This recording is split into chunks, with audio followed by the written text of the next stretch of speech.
A No More Stinky Monkeys.com production.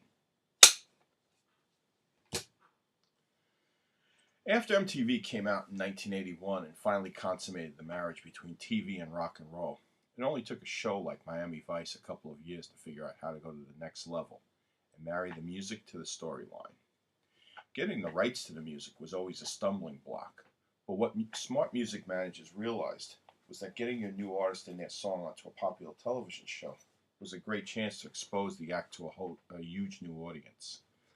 I think I heard this artist on the radio before her big break on the second season premiere of the Bruce Willis show, Moonlighting. But it wasn't until I heard her sing her biggest hit as a wedding song during the finale that I truly appreciated how exciting and beautiful it was. After that, I became a fan for life of number 169, Anita Baker.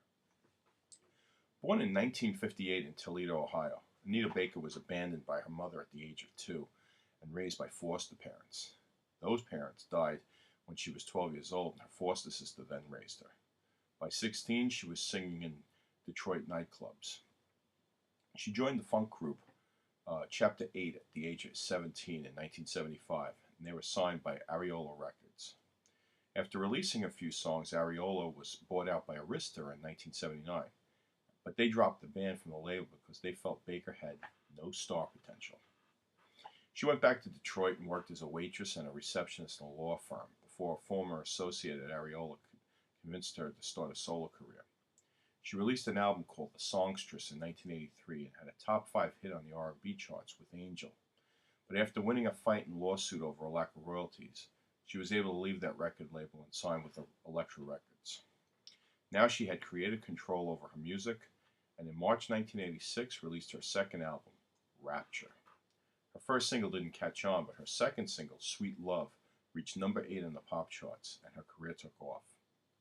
It was Sweet Love that they played at the end of that Moonlighting episode that caught me and never let me go. She had 3 other hits on the album, including No One in the World and Same Old Love, 365 days a year. By 1988, her album had sold 8 million copies, 5 million in the US alone. The same year, in October, she released her third album, Giving You the Best That I Got, and immediately it went to number 1 on the album charts, and the title track reached number 3 on the pop charts.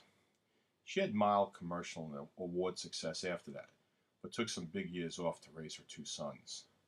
When she came back, she sang the national anthem at different sporting events, but her version from the 2012 World Series in Detroit is the one heard on tape before many games at Comerica Park.